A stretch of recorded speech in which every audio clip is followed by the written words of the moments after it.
What's up? That doesn't do anything. No point in having those on. Anyways, I'm going to go over the positions that I took today, and I'm going to go over a little bit of junk, all right? You guys are going to learn some stuff in this video about these two positions that I took today, PRCH and EOSE. So EOSE is up, well, it's going down, but to close, it was up like 23% today. And then this one was up about 39% today. So very big winners today. We also have TEM, which is doing pretty good. Also have Pony, which is doing absolutely amazing. And then HWM, which is mediocre.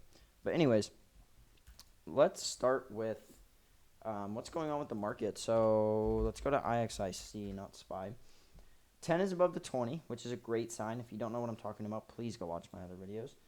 But the 10 is above the 20, so everything is looking good here. And, things are going up. The only issue is there's a little bit of resistance. But right now what I see a lot of is AI stocks. Some basic materials like this thing popped off today. I didn't buy it. I didn't buy it yesterday, and I didn't buy it today. A little bit of basic materials still, but mainly like AI. We have MBOT, which is some sort of like technology in the healthcare. I'm not actually too sure what it does. And then we have some of the crypto stocks kind of picking up as well. PLTR missed earnings, or well, actually it beat earnings, I believe, but it just didn't react well. Overall, I'm seeing some aerospace and defense. I'm seeing some quantum computing, which those failed on me. And then I'm seeing AI. AI is a big one. Like, please focus on AI right now. But let's go over PRCH and EOSE. So my morning routine is I go through my gap scanner and I go through the volume scanner. And I saw here on the gap scanner PRCH and I saw EOSE. These two were gapping up. So I want to see a stock that's gapping up 6% or more. This was gapping up 7%. Perfect. This was gapping up 26%. I'm like, okay, that's kind of a lot, but, interesting. So with these, what I'm seeing here is they're gapping out of ranges a little bit. Now, they're also, EOSC has been on my radar for a while, so I was more inclined to buy this one. But it's a very strong stock, and then it kind of pulled back and was a little bit sideways, right, for a little bit. Not too crazy. I think I just yelled in the mic, my bad. But not too crazy, but it was definitely sideways, and it started to break through this range. It wants to go higher, and it had a good reaction to earnings. It has a reason to go higher. PRCH, same thing. It's been pretty strong. It made a 300% something move. Never really gave me opportunity before that to buy it, and it's been relatively sideways since then. And now it's definitely gapping out of this range. So I'm like, oh shit. Smaller market cap, high ADR. We can see here. Smaller market cap, high ADR again. These are the types of ones that do very well. Root was one that was a much smaller market cap, even smaller than EOSC or PRCH. But it was a very strong stock. Never gave me an opportunity to buy it. And then it went sideways for a long time. It picked up and started to set up here, but you can kind of ignore that. Overall, it was just going sideways for a while. Gapped out of this range. I bought it this day, and it just kept going up. And I was like, oh my god, I'm so fucking rich. Like, this is awesome. I'm just holding this position. And I was like, oh shit, another breakout. I added to the breakout, and then it stopped me out here because it closed under the 10. So my add to the breakout actually ended up losing me money. But overall, I mean, can't beat this. It went up 285% from the entry. In total, this thing kept going actually a little bit after this. In total, though, this thing went up about 592%. So crazy, crazy trade. And this is the magnitude of moves that you can get from these earnings gaps. Let's check out Lemonade. This was another good one. To close, we can see very sideways, right? All of a sudden, it's gapping out of the range on earnings. That, you got to buy it. Like, this is great. This was in financial services. Root was in financial services. That sector at the time was doing pretty good.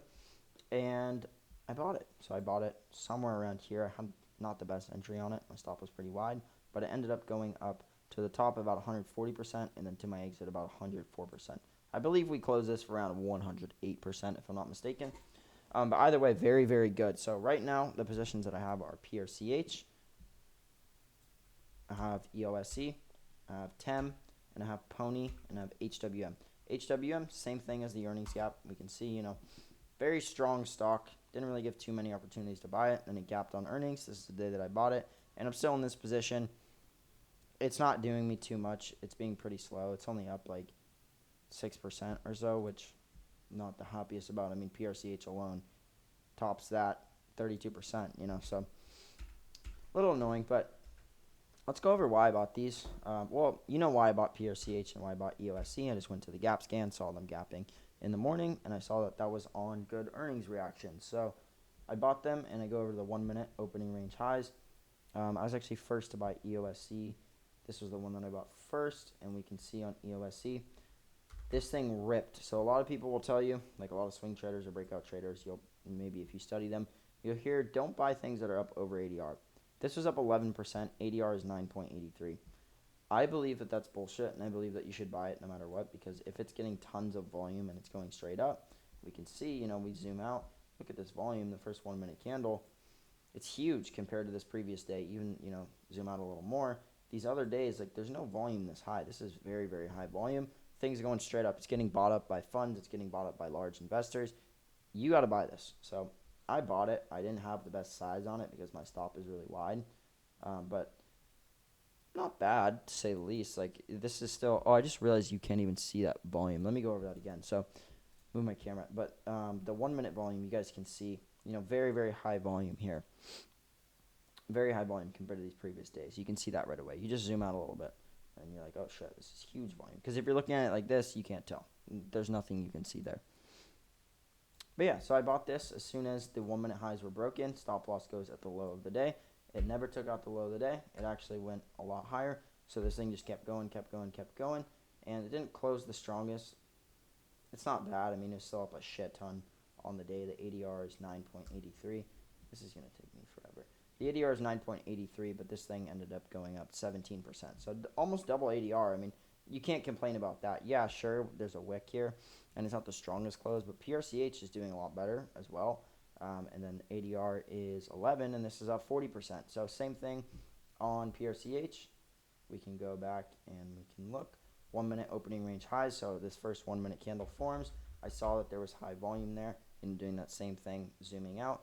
Let me move the camera again and show you guys. So we zoom out, we look at this. Oh shit, look at that volume. It's never been this high in the previous days. It's very, very, very high volume.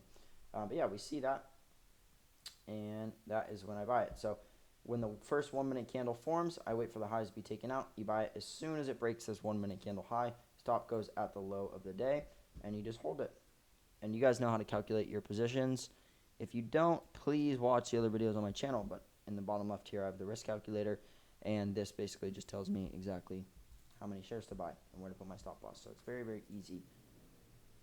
Let's see, what else? Pony and TEM. Let's go over those. So Pony, actually, I bought this day, and then it was struggling, and we had TEM earnings coming out, and I was like, they're both AI stocks. I don't really want to hold Pony through TEM's earnings just in case. Like, it was closing weak. I'm like, if TEM has a bad reaction and this thing gaps down, I don't want that. I'd be kind of fucked. So I just got rid of it. I'm like, I'll have a buying opportunity tomorrow if I need to. And it gave me that. So as soon as it broke this previous day's high on high volume, that's when I bought it. We can go to the 5 minute chart. Take a look at that. So right around here, this thing was going up a lot, and I bought it here, and I'm like, it's probably not the best buy. This thing just went up 14% in a couple minutes. But I'll just buy it. I don't really care. If it pulls back a little bit, it pulls back a little bit. If it stops me out, it stops me out. But it ended up just going a lot higher, and I was like, oh, shit.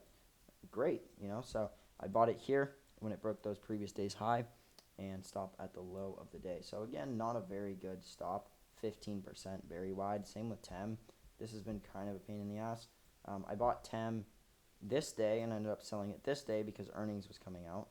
And I was like, I don't really want to hold this into earnings. I'm just going to get rid of this one as well. And then it gapped down. So, I avoided about, 4.73% more of a loss. So I was like, okay. I mean, in hindsight, it's good. In reality, I probably shouldn't have done that, but I did do it. And I think it was a safe play just because earnings was coming up. Then earnings came out, and it was looking good after hours. Like, it started to pick up, and then it just took a shit. And I'm like, oh, great. I guess nothing to do about that. But then today, it started to break through this range, so I bought it here, and then it quickly pulled back, and I was like, oh my god, I bought the top. This sucks. Another wide stop, 13% stop, so very wide. I'm not getting much size in these positions. But, I'm making money, and then this thing actually started going up even higher, and I was like, oh, great buy, right? So I got in it. If I need to add to this position, I will add to this position on another setup. It can be on an hourly range. It could be on a daily range. I think this will probably make me do it on an hourly range because this thing is most likely going to move pretty quick if it is going to move. But Pony, HWM, PRCH, EOSC, TEM. Pretty solid positions. I guess I just kind of want to come on here and give you guys an overview and show you a little bit about the EP. And then I had some questions for you guys. So I need you guys to tell me how you want me to structure a series. Do you want me to do so I'm going to do a whole start to finish series, right? It would help if you guys could tell me, like, let's say, so I'm going to do a series. Let's say, first question is, should I do it day by day? Like, just post a video each day, like, on the part of the series? Or should I do it all in one video, timestamp the video? Well, actually, I'm stupid, because if I do it day by day, I can just put it all into one. Okay, so I guess just let me know which one you'd want. I can do it both ways if I do the day-by-day thing, but if I don't, then I would have to just individually cut it. But yeah, do you want me to do it day by day, or do you want it in one video with timestamps? And then how do you want me to structure it? Like, I need to know your guys' path. I need to know what you're stuck on. So do you want me to start with, like, very basic stuff like candlesticks, setting up broker, or do you want me to just go straight into, like, the trading aspect of it? Yeah, I don't know. Let me know. Give me some ideas. And maybe if you guys have, like, a full plan, you can be like, oh, day 1 is this, day 2 is this, day 3 is this, or part 1, part 2, part 3. Let me know. But yeah, I would definitely appreciate that because I do want to start posting a lot more in here. And I got a lot to talk about. I'm going to just do shit posts like this all the time. But yeah, that kind of wraps it up for this video. Moving forward, what to look for is going to be TEM. It's going to be Pony. These are the 2 AI stocks that are just really cooking up. If you're not in these, please do not buy any of these positions that you see. Wait for setups on them. Wait for new ones. If you see a stock gapping out of kind of like a sideways range, something that's been previously strong and is now sideways, this is a great one to buy, these earnings gaps, and especially if they're lower market caps and higher ADRs. Those are the ones that do very, very well. We can see PRCH, 740 million market cap, 11 ADR. EOSC, 1.1 billion, 9.83 ADR. So makes sense why PRCH moved faster. It has a smaller market cap and a higher ADR, so it just made a bigger move. Very big move, actually, but yeah. All right, later.